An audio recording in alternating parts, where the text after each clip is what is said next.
the floor for questions. So we start here. Ayushi.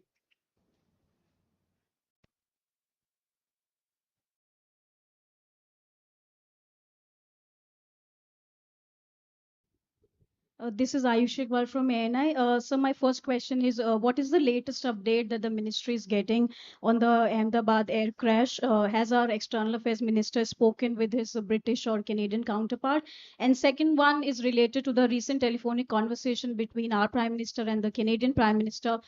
Did the Khalistani extremism issue came up during the talks? And how do you look at India-Canada relationship ahead of prime minister's expected visit to Canada this week? Veda. So, could you give us an understanding of India's engagement with China on the rare earths material issue, given the fact that it's been having a significant impact on industries like auto in India?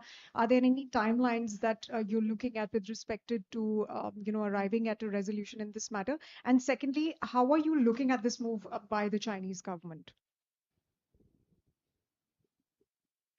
Okay.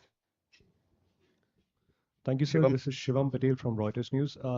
Question related to Canada. Prime Minister is going to Canada for the G7 summit. How do you view India's relationship with Canada in this context? And would you consider reinstating the expelled diplomats? One more question, sir. Prime Minister Carney, in the Canadian readout, Prime Minister Carney apparently said that um, Prime Minister Modi agreed to engage in a law enforcement dialogue. Could you just expand on that, please? Thank you. Okay. Dant. Hi, sir, Siddhant from Beyond. So we have seen a lot of comments coming from the American administration. In fact, their top military officials called Pakistan a counter-terror partner, and we have seen similar statement coming from other officials. So how does India views the American statements that Pakistan can be a partner when it comes to counter-terror cooperation? Okay. Rishabh. So good evening, Rishabh from Times Now. So first question, Mohammed Yunus is in United Kingdom, and yesterday he made a comment about a conversation with our Prime Minister, saying that he wanted, or Bangladesh wanted, Sheikh Hasina to be restrained, and India did not respond appropriately, is what he has said. Apart from that, sir, also.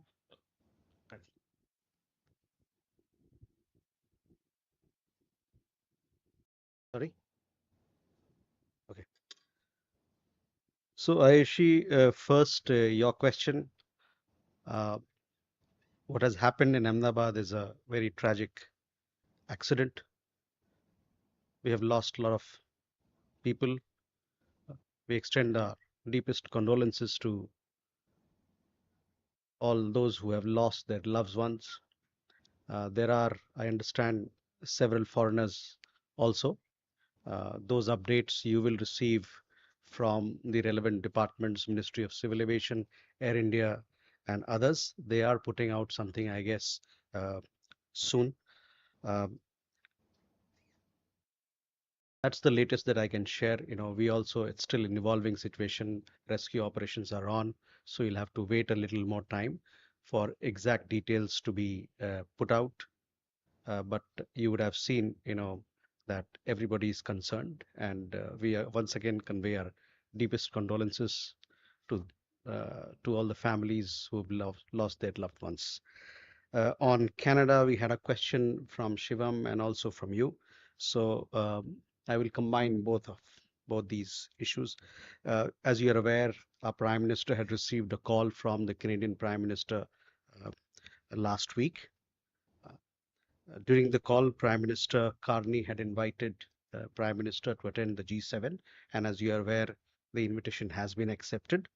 It was also an occasion for the two prime ministers to talk about India or reflect on India-Canada relations and how do we take it forward. As you're aware, India-Canada are vibrant democracies which are bound by shared democratic values and a steadfast commitment to the rule of law, and of course, very vibrant people-to-people ties.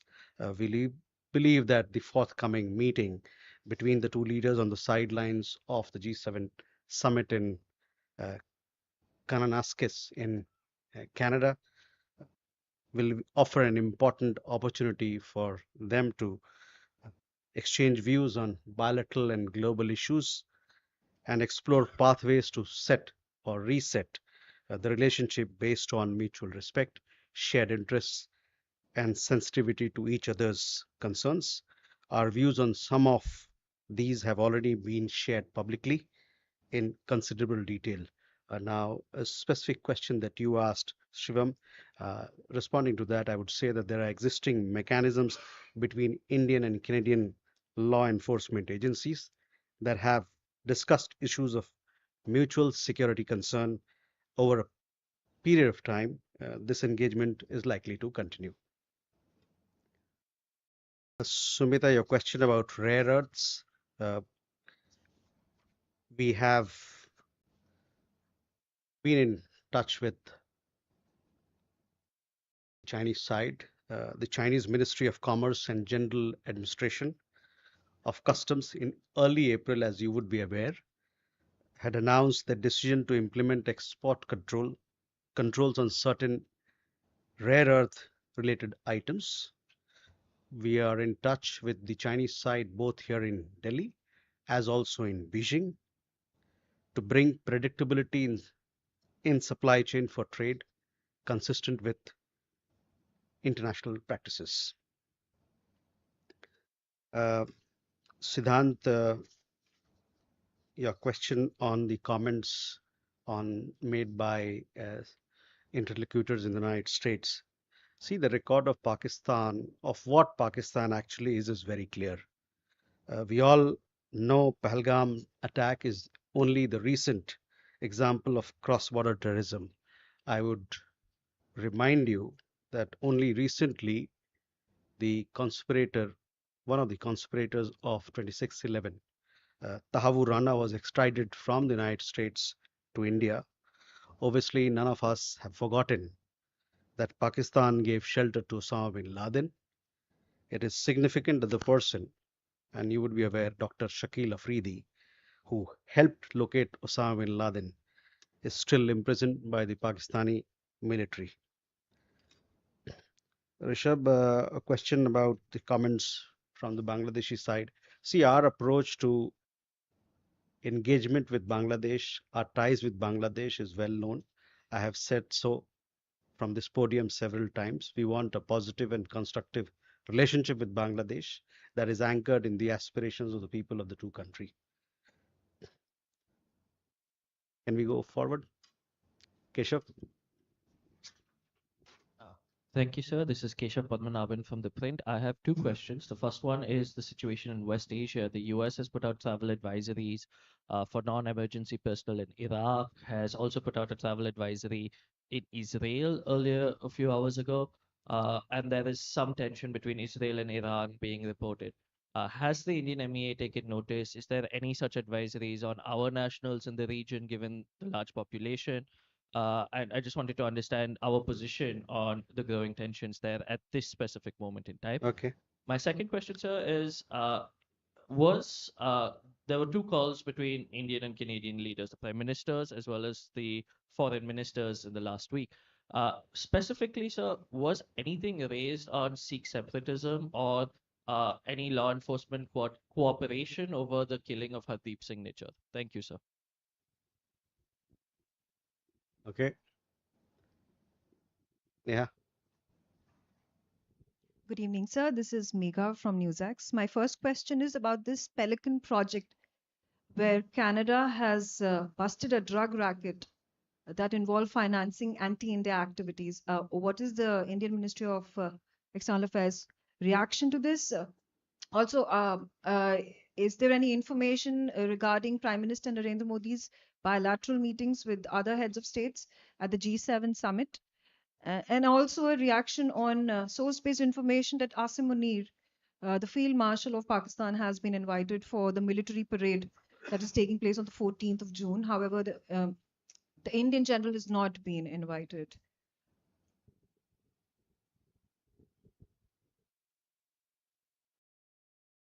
Okay. Uma? I'm Huma Siddiqui from Stat News Global. I have two questions. One, do you have any update on the Indian illegal immigrants post the ICE getting very aggressive in Los Angeles? That is one. And the second, there are reports that a lot of Indian students are being deported from the UK. Do you have anything on that?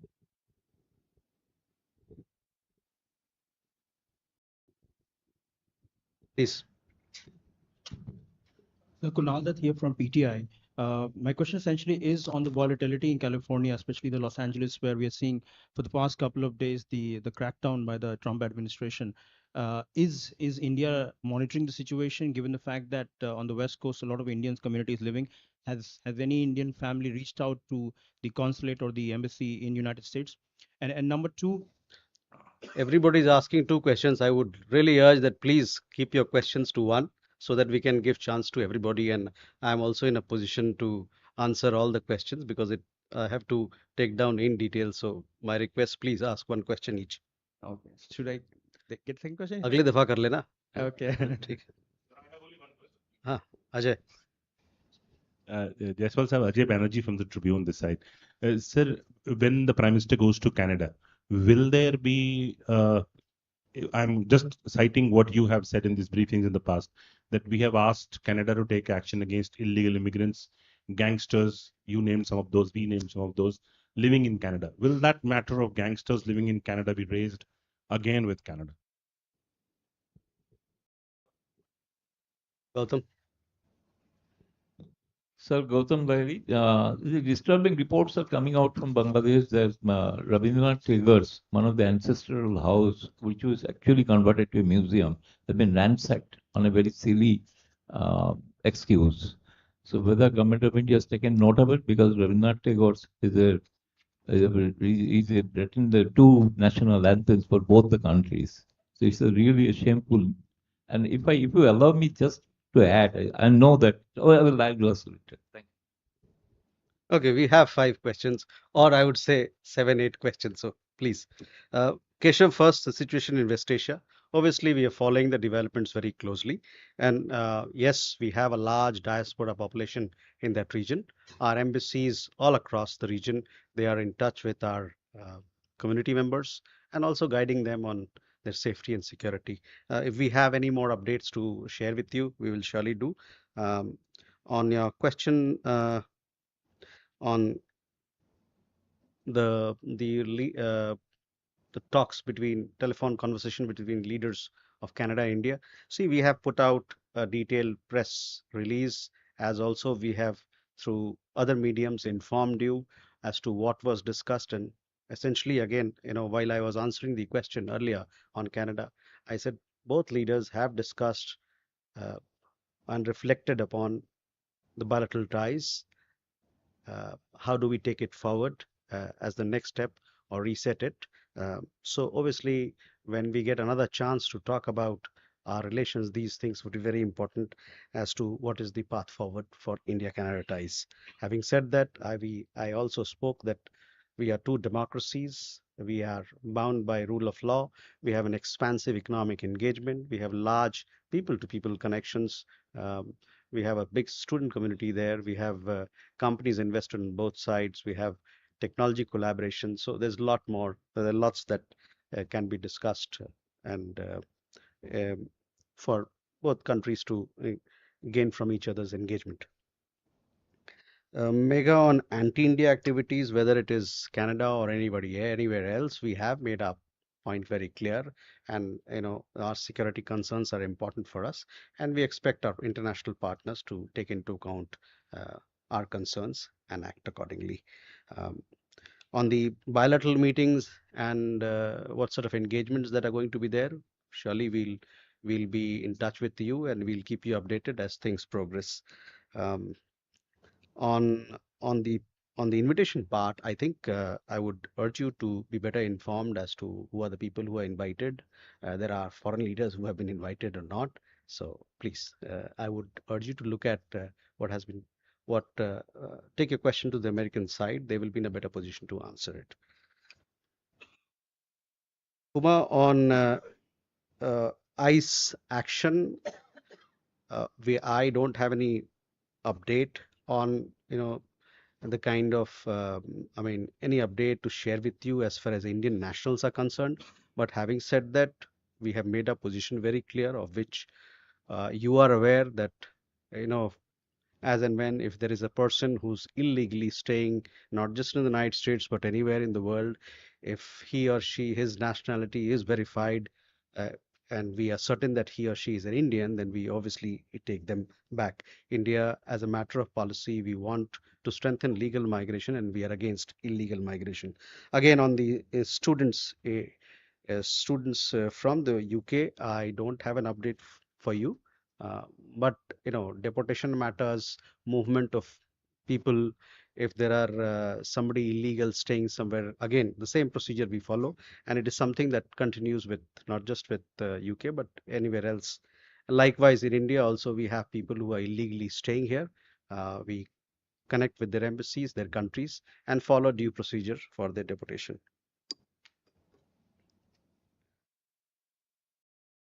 Kunal, on the situation in Los Angeles, we are aware of the developments, and as you are aware, that we take the safety, security, and welfare of our citizens abroad with utmost seriousness. The LA region and California in general, it is home to a large community of Indians.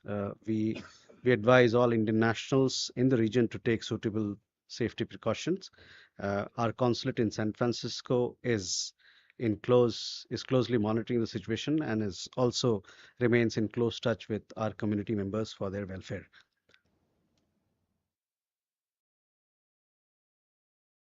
Ajay, on Canada, as to what has been the conversation so far, we have given an account earlier, and also while I was answering question on India-Canada relations, I did mention that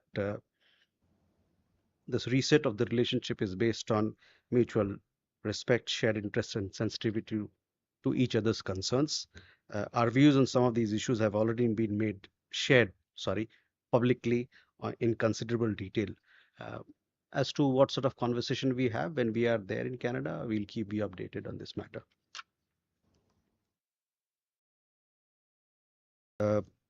Now, on the question of vandalization in Bangladesh, we strongly condemned the despicable attack, and vandalization of the ancestral home of Gurudev Rabindranath Tagore by a mob on 8th June 2025. The home, historically called Rabindra Kachari Bari, is located, as you would know, in Sirajganj district of Bangladesh.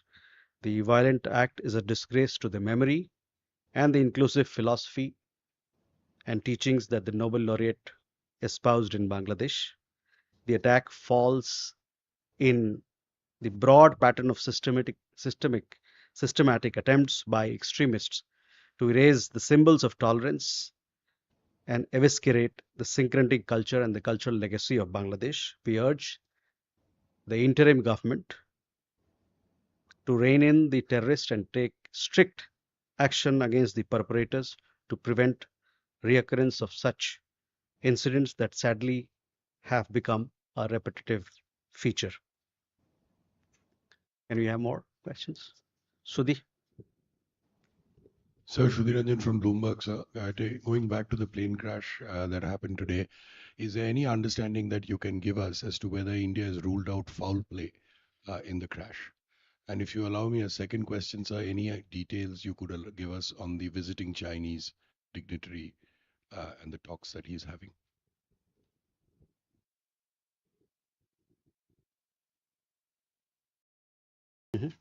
Siddharth? Hi, sir. I'm Siddhant from CNN News 18.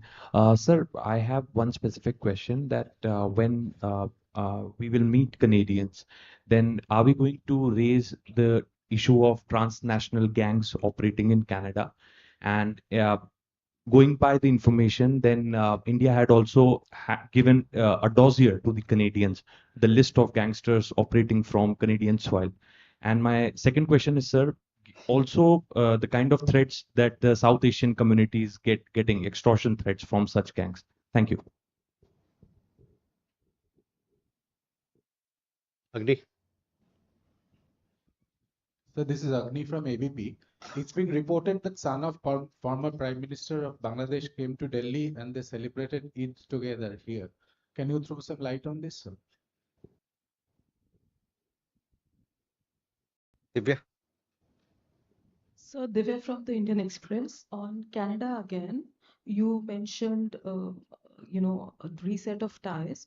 So is there a thought about restoration of high commissioners on both sides? And if yes, then has there been a conversation on that? Okay. So Sudhi, first you're on the plane crash. I'm sure you're following the developments. It has happened few hours ago. We have several agencies of Government of India who are working on the disaster, the tragic accident, and we'll have to wait for more details on this particular incident. Details of the visiting Chinese dignitary. We have a regular conversation with our Chinese counterpart. We have a visitor in town, and hopefully we'll give you a readout as to what sort of discussion we've had with him. Siddhant, see, when we have discussion with any country, issues that are of mutual concern are discussed.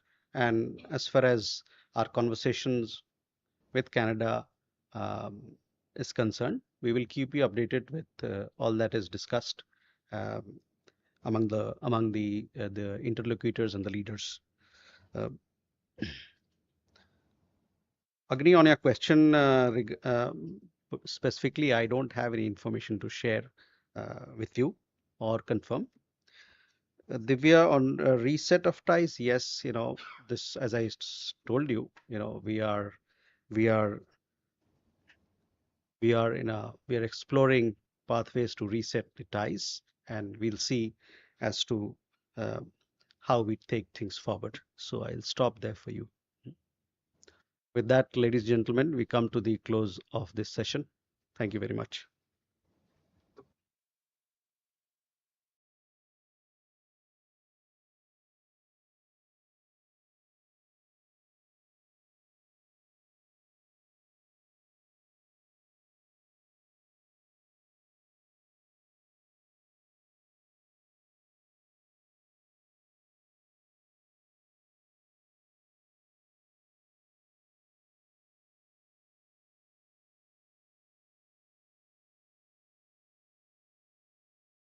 Thank